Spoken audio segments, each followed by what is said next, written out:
¿Podría el aroma del azahar y el incienso, tan profundamente sevillano, enmascarar la amargura que comenzaba a fermentar en el alma de un joven cocinero? Leo Valdés se hizo esa pregunta más de una vez, mientras el sol de la primavera de 2025 bañaba los muros ocres del barrio de Santa Cruz, camino del Crisol Dorado. A sus 23 años, con una beca que era casi un milagro colgando de sus hombros como una chaquetilla demasiado grande, cada paso hacia el restaurante de la legendaria chef Isa Visincosi era una mezcla de terror y éxtasis. El Crisol Dorado no era solo un restaurante, era un templo. 3 estrellas Michelin, una academia culinaria anexa más exclusiva que un club inglés, y al frente Isa Nkosi. Mujer de piel oscura y brillante como la obsidiana pulida, mirada de fuego y un talento que había incendiado el panorama gastronómico europeo. Leo había devorado cada artículo sobre ella, cada entrevista. Era la encarnación de la superación, una diosa de ébano en un Olimpo predominantemente blanco y masculino. Él, Leo Valdés, pálido, de cabello castaño claro y ojos azules, un chico del norte con más sueños que apellidos, iba a aprender de ella. La primera semana fue una nebulosa de Hararat infernal, el tintineo metálico de los utensilios y la voz de la chef Nkosi, a veces un susurro que helaba la sangre, a veces un trueno que hacía vibrar los azulejos. Leo, asignado al cuarto frío bajo la supervisión directa de Mateo Herrera, el subchef, un sevillano de unos 50 años con la sorna y la sabiduría antigua grabadas en la mirada, se esforzaba hasta la extenuación. Su primer error, un corte brunoise ligeramente irregular en unas zanahorias para un tartar de carabineros, le valió el escrutinio. Isa Nkosi tomó una de las zanahorias con la punta de sus largos dedos, la elevó a la altura de sus ojos penetrantes y, sin mirarlo, sentenció: «Esto es precisión, aprendiz Valdés. Parece el trabajo de un niño con guantes de boxeo». La cocina quedó en un silencio sepulcral. A su lado, Ada, una joven aprendiz de origen senegalés, había cometido un error similar en el despiece de un bogavante, pero solo recibió un escueto. Más cuidado la próxima vez, Ada. Leo tragó saliva, atribuyéndolo a su propia novatez, a la implacable exigencia de un genio. El aroma del azahar, al salir a la calle esa noche, le pareció teñido de una acidez desconocida. El incidente de las zanahorias fue solo el preludio.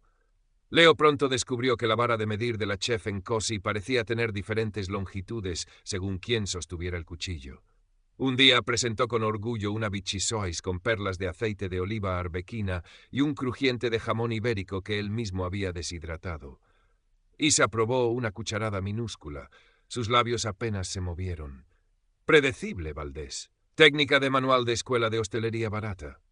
¿Dónde está el alma, el riesgo? Esa misma tarde, Ada presentó una crema de calabaza con un toque de jengibre y leche de coco, conceptualmente más sencilla. Isa sonrió levemente. Interesante, Ada. Hay una historia aquí. Sigue explorando esa vía. Leo sintió una punzada fría en el estómago. No era envidia hacia Ada, sino una creciente confusión. ¿Qué alma buscaba Isa?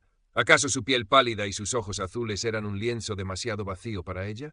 Los días se convirtieron en semanas, y el patrón se hizo dolorosamente claro.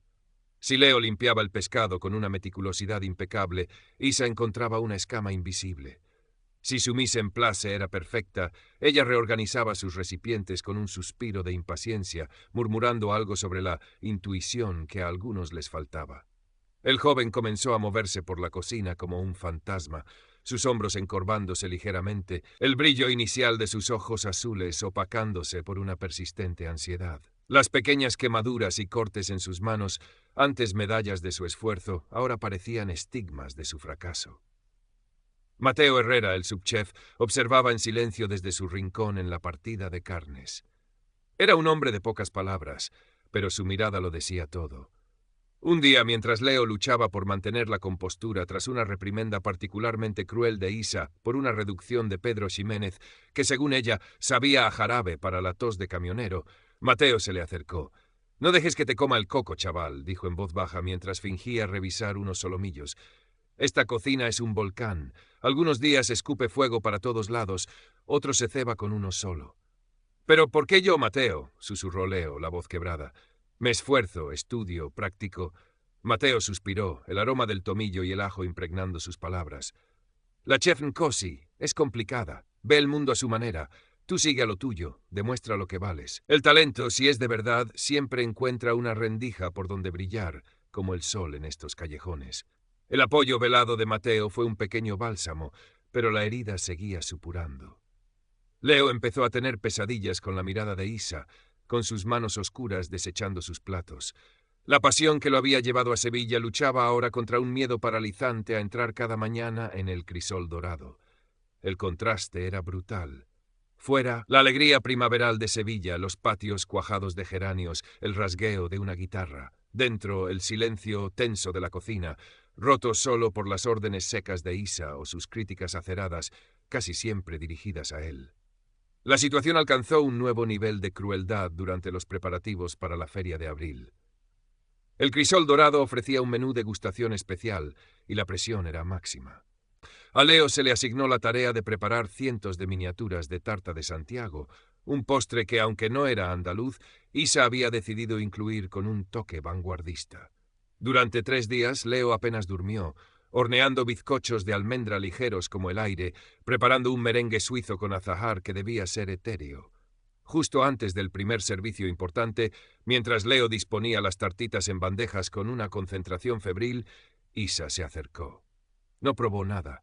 Simplemente observó su trabajo durante un largo minuto, sus brazos cruzados, su expresión indescifrable. «Demasiado rústico, Valdés», dijo finalmente. «Parecen hechas por una abuela de pueblo, no por un aspirante a chef en un 3 estrellas. Y este merengue, seguro que no le ha puesto yeso, no tiene la textura que busco». Se giró hacia Ada, que estaba decorando unos petit fours de chocolate con una destreza notable. «Ada, necesito que te encargues de rehacer los postres de Valdés. Quiero algo elegante, sorprendente. Tú sabes lo que busco». Leo sintió como si le hubieran abofeteado. Sus manos temblaron. Había puesto todo su empeño, había seguido la receta de Isa al pie de la letra, incluso había consultado a Mateo sobre la textura del merengue, quien le había asegurado que era perfecta. Ver a Ada, con una mezcla de incomodidad y la orden implícita de no cuestionar, comenzar a retirar sus tartitas para reemplazarlas, fue una humillación que le quemó por dentro. Mateo le dirigió una mirada de impotencia. Esa noche Leo no pudo más. Se encerró en su minúscula habitación alquilada en Triana y lloró. Lloró por la injusticia, por su sueño que se desmoronaba, por la crueldad de una mujer a la que había admirado tanto. ¿Qué había hecho mal? ¿Era realmente tan incompetente? ¿O había algo más?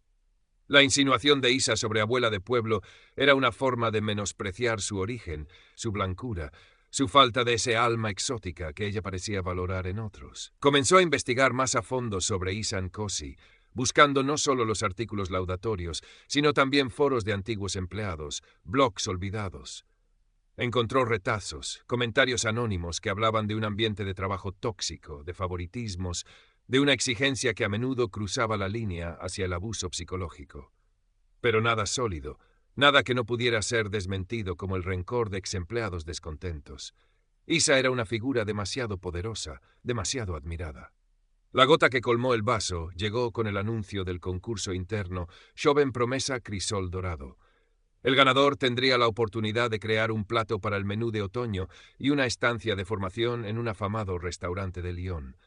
Para Leo era la última esperanza, la oportunidad de demostrar, más allá de cualquier duda, su valía. Se sumergió en el trabajo, diseñando un plato que fusionaba la tradición andaluza con técnicas de vanguardia.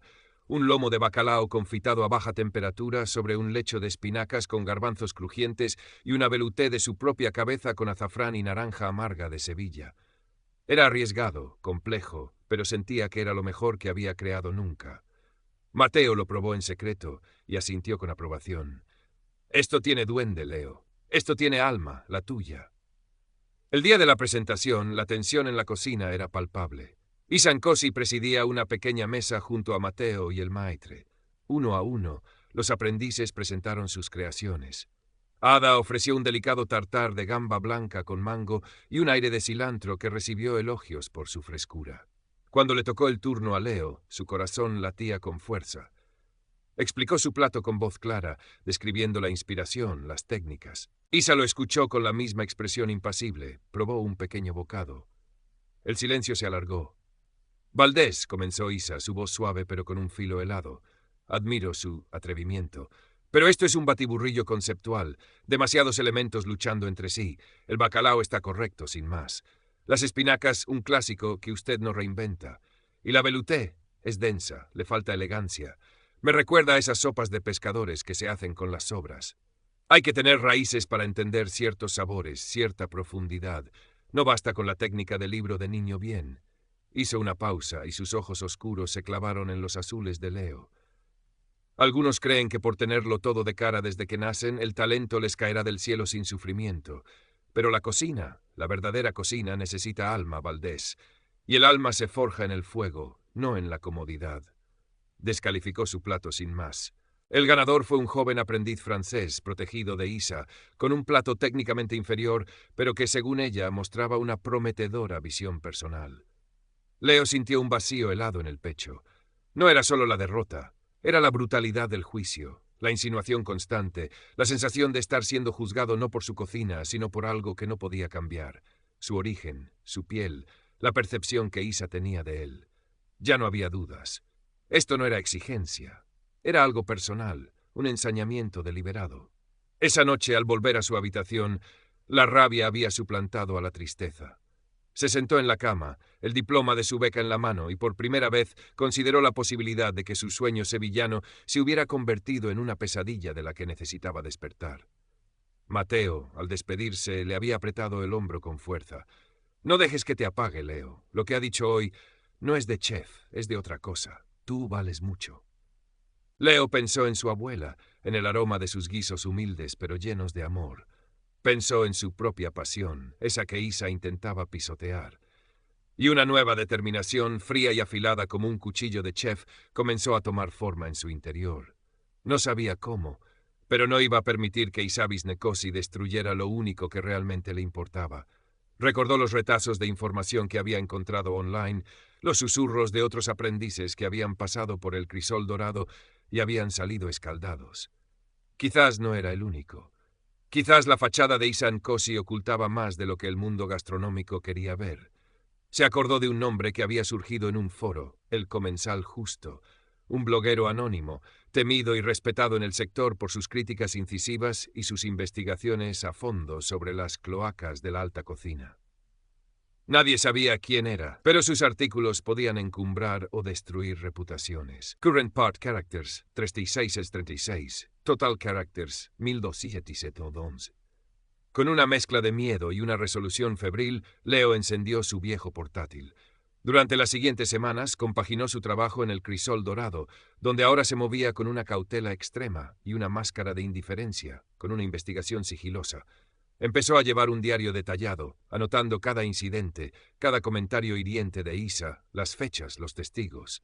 Intentó hablar con otros aprendices, pero el miedo era palpable. Solo Sofía, una joven peruana que también sufría el trato errático de Isa, aunque de forma diferente, a ella la acusaba de folclorizar en exceso su herencia, accedió a compartir algunas experiencias, aunque pidió anonimato absoluto. El mayor desafío era conseguir pruebas más tangibles. Isa era demasiado astuta para dejar rastros escritos de su comportamiento. Sin embargo, un día, durante una de sus diatribas contra Leo por una supuesta falta de organización en la cámara frigorífica, una acusación claramente inventada para humillarlo delante de los nuevos estagiaires, Leo, anticipando un nuevo ataque, había activado discretamente la grabadora de voz de su móvil en el bolsillo de su mandil. La grabación era escalofriante. La voz de Isa, normalmente meliflua con la prensa, se volvía un siseo venenoso, lleno de desprecio y acusaciones infundadas, culminando con un «Ustedes, los que vienen de cuna de algodón, nunca entenderán lo que es luchar de verdad. Límpielo todo, y quizás así aprenda algo de humildad, aunque lo dudo». Con el audio, su diario y el testimonio anónimo de Sofía, Leo sintió que tenía algo, por poco que fuera. Escribió un correo electrónico cuidadosamente redactado a la dirección de contacto del Comensal Justo. Contó su historia con la mayor objetividad posible, adjuntando sus pruebas. Envió el correo con el corazón en un puño y se preparó para lo peor, el silencio, o quizás incluso una represalia si de alguna manera Isa se enteraba. Pasaron 2 semanas de tensión insoportable. Cada vez que Isa lo miraba, Leo sentía un escalofrío, temiendo que supiera algo. Mateo, a quien había confiado su acción desesperada, lo apoyaba con miradas cómplices y frases cortas de ánimo. «Has hecho lo que debías, Leo.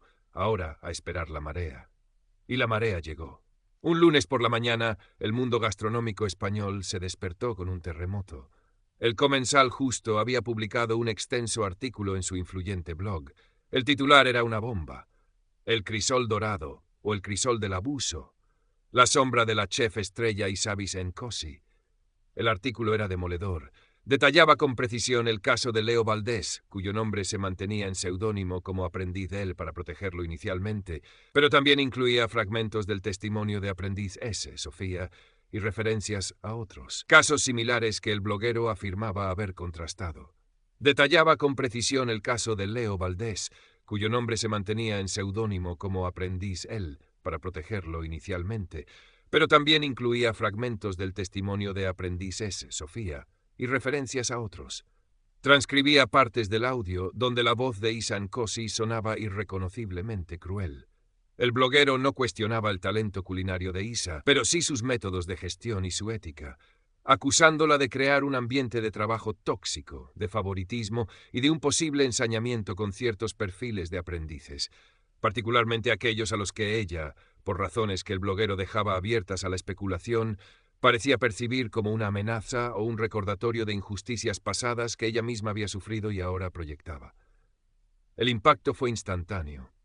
Las redes sociales ardieron. Chefs, críticos, aficionados a la gastronomía, todos opinaban. El crisol del abuso se convirtió en tendencia. Algunos defendían a Isa a capa y espada, hablando de la necesaria dureza de la alta cocina, acusando a El Comensal Justo de sensacionalismo o de estar pagado por la competencia. Otros, muchos más, expresaban su horror y compartían sus propias malas experiencias en cocinas famosas. Antiguos aprendices del crisol dorado, envalentonados por el artículo, comenzaron a contactar al bloguero o a publicar sus propias historias bajo el hashtag, confirmando el patrón de comportamiento de Isa. En el crisol dorado, el ambiente era irrespirable. Isa Nkosi se encerró en su despacho durante horas. Cuando salió, su rostro era una máscara de furia contenida.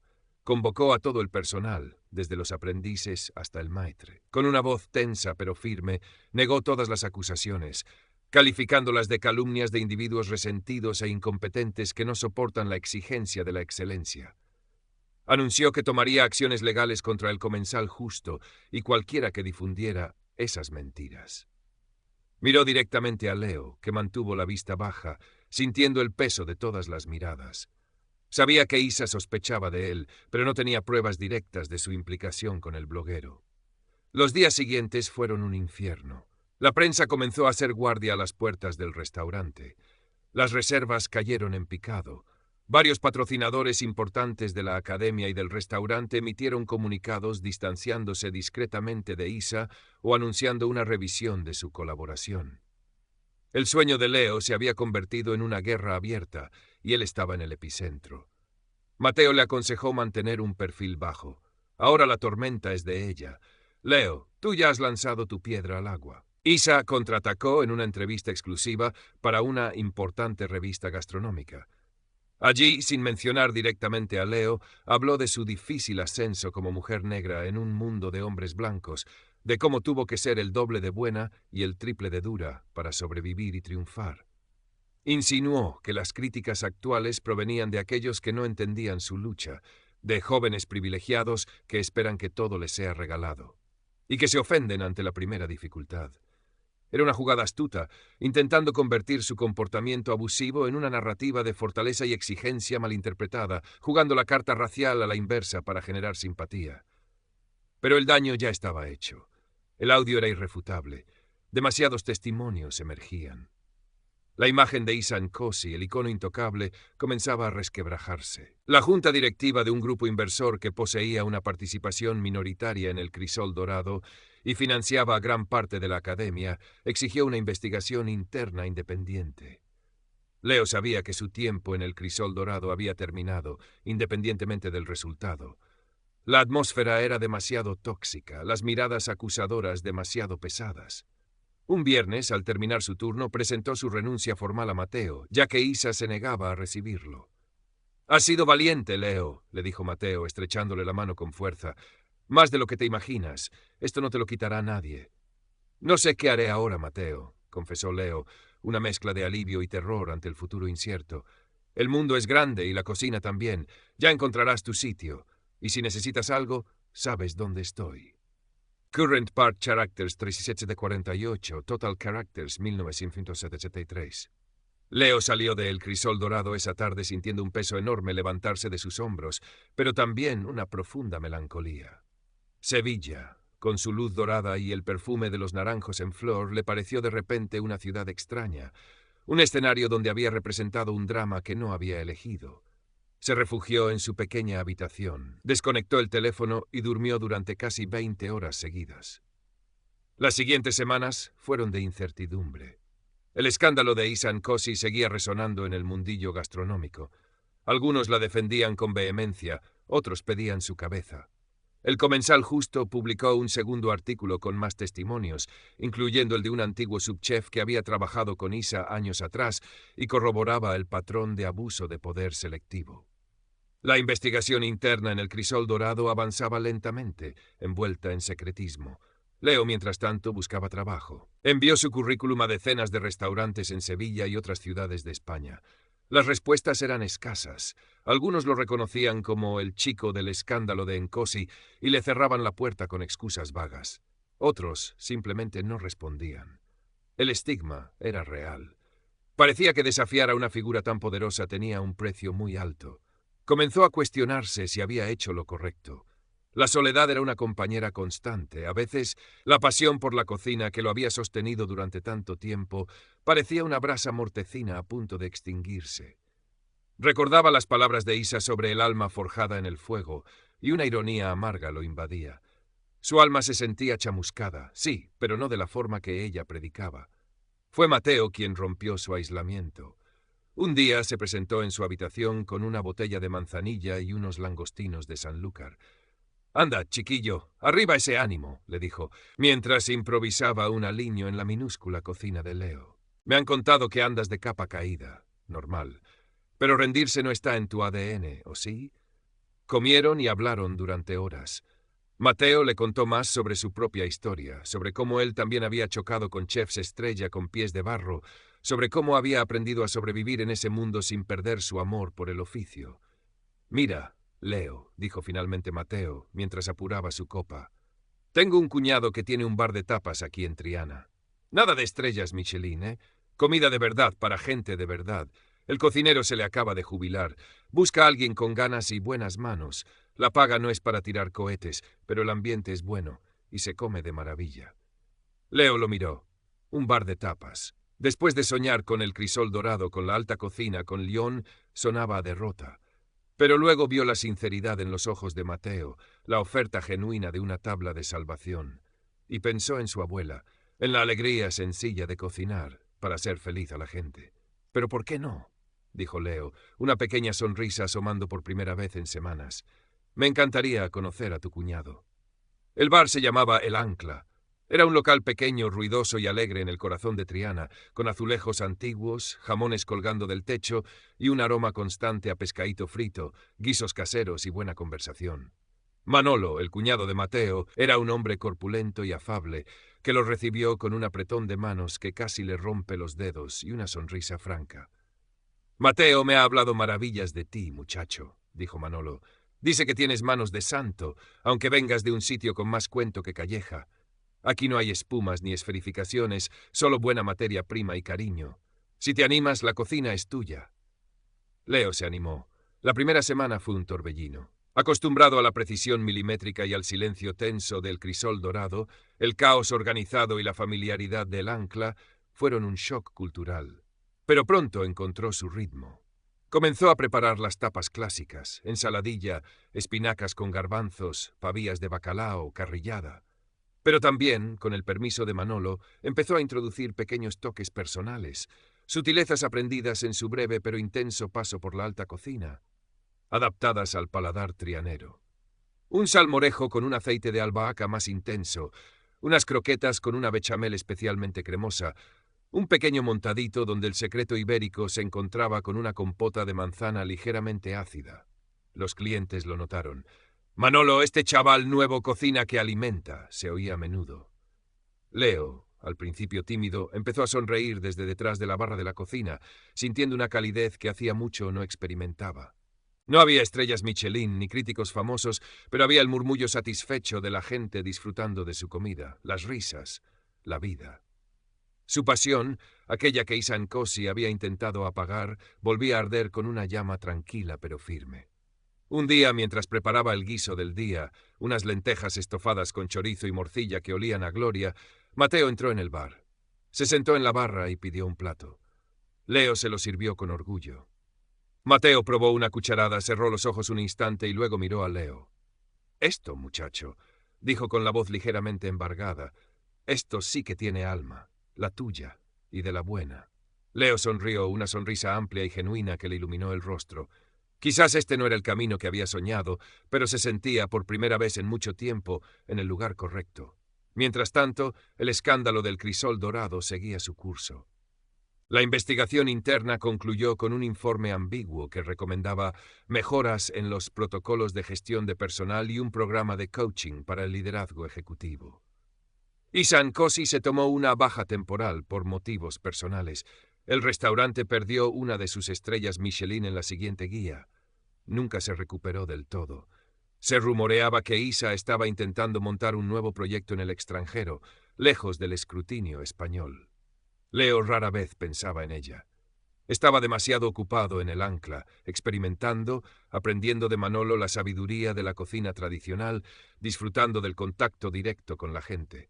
Un día, el comensal Justo, cuya identidad seguía siendo un misterio, publicó una pequeña reseña sobre el ancla, alabando la sorprendente calidad y honestidad de su cocina, destacando el talento de un joven chef que cocina con el corazón. No mencionaba el pasado de Leo, pero para quienes conocían la historia, el mensaje era claro. Current Part Characters, 3766, Total Characters, 2714. La reseña atrajo a nuevos clientes a El Ancla. Algunos venían por curiosidad, otros simplemente buscando buena comida. Leo no cambió su forma de cocinar. Seguía poniendo el mismo esmero en unas simples papas aliñás que en el plato más elaborado que ocasionalmente ofrecía como sugerencia del día. Había aprendido que la verdadera excelencia no residía en la complejidad técnica o en el aplauso de los críticos de renombre, sino en la autenticidad, en la capacidad de transmitir emoción a través de la comida. Un mediodía de sábado, con el bar a rebosar y el aire vibrante con el sonido de las conversaciones y el entrechocar de copas, entró una pareja de turistas. Pidieron varias tapas, entre ellas el lomo de bacalao confitado sobre espinacas con garbanzos que Leo, con algunas modificaciones para adaptarlo al formato de tapa, había decidido incluir en la carta de El Ancla. Era su pequeña revancha personal, un plato que Isa había destrozado, pero que él sabía que era bueno. La mujer probó el bacalao, sus ojos se abrieron de par en par, llamó a Manolo. «Por favor, dígale al chef que esto es lo más delicioso que he probado en toda Sevilla», dijo con un marcado acento inglés. Tiene alma». Manolo sonrió y le dio una palmada en la espalda a Leo, que estaba cerca. «Ya lo has oído, artista. Alma». Leo sintió un calor familiar extenderse por su pecho, el mismo que sentía cuando su abuela elogiaba sus primeros intentos culinarios. No era la validación de una estrella Michelin, ni el reconocimiento de la élite gastronómica. Era algo más simple, más puro.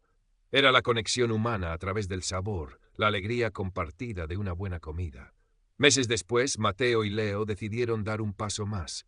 Con los ahorros de Mateo y un pequeño préstamo, alquilaron un localito modesto, pero con encanto, en el mismo barrio de Triana. Soñaban con un lugar donde pudieran ofrecer su propia visión, una cocina de mercado, honesta, creativa pero sin pretensiones, donde el producto local y de temporada fuera el rey.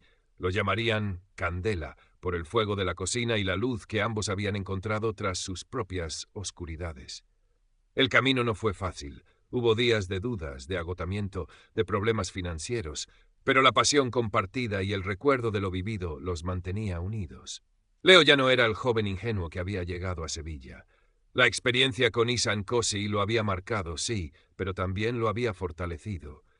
Había aprendido sobre la cara oscura del poder y los prejuicios, pero también sobre la importancia de la integridad, la resiliencia y el valor de alzar la voz, aunque fuera desde la posición más humilde. Una tarde, mientras pintaban las paredes de Candela de un blanco luminoso, similar al de su antiguo uniforme, pero ahora cargado de un nuevo significado, Mateo le preguntó: «¿Te arrepientes de algo, Leo? ¿De haber ido al crisol, de haber denunciado?» Leo dejó la brocha y miró por la ventana, hacia el bullicio de la calle Trianera. El sol de la tarde doraba los geranios de los balcones. «No, Mateo», dijo con una calma que sorprendió incluso a sí mismo. «No me arrepiento. Aprendí. Y sigo aprendiendo». Ihsan Kosi intentó quitarme la ilusión, pero solo consiguió mostrarme que hay muchas formas de cocinar y muchas formas de vivir, y yo he elegido la mía. Candela abrió sus puertas una noche de primavera, casi 2 años después de la llegada de Leo a Sevilla. No hubo grandes titulares ni críticos famosos en la inauguración, solo amigos, vecinos, gente del barrio. Y en la pequeña cocina abierta, Leo Valdés, con una sonrisa tranquila y manos expertas, creaba platos que, como bien había dicho Mateo, tenían alma. Su alma, forjada no en el fuego de la humillación, sino en la llama constante de una pasión que nadie había podido extinguir. La campana de la iglesia cercana dio las 9. El aroma a guiso de mar y a hierbas frescas flotaba en el aire. Leo sirvió un plato de arroz meloso con carabineros a una pareja que lo miraba con expectación. Esto era solo el comienzo. La vida en Candela era exigente, pero de una manera completamente diferente al crisol dorado. Aquí la presión venía del deseo de hacerlo bien cada día, de satisfacer a una clientela que se convertía rápidamente en familia, de honrar el producto fresco que llegaba cada mañana del mercado de Triana. Leo y Mateo formaban un equipo sólido. Mateo, con su experiencia y su calma, gestionaba la sala y los proveedores, mientras Leo reinaba en la cocina, ahora sí, con total libertad creativa, aunque siempre anclada en el respeto por el sabor y la tradición. A veces le llegaban noticias del gran mundo de la alta cocina. Ihsan Kosi había reaparecido, efectivamente, en el extranjero, con un nuevo restaurante conceptual en una ciudad asiática, recibiendo críticas mixtas. Algunos alababan su resiliencia y su genio indomable, otros no podían olvidar el escándalo. Leo leía estas noticias con una distancia sorprendente. Ya no sentía ni rabia ni admiración, solo una leve indiferencia. Su mundo era otro, más pequeño quizás, pero infinitamente más auténtico. Un día recibió un correo electrónico. Era de Sofía, la joven aprendiz peruana del crisol dorado. Le contaba que, tras el escándalo, varios aprendices habían conseguido que la academia revisara sus casos y les ofreciera pequeñas compensaciones o traslados. Ella había decidido volver a Perú y estaba intentando abrir un pequeño puesto de comida Nikkei con su familia. «Tu valentía nos dio voz a muchos que teníamos miedo», Leo escribía. «Nunca lo olvidaré».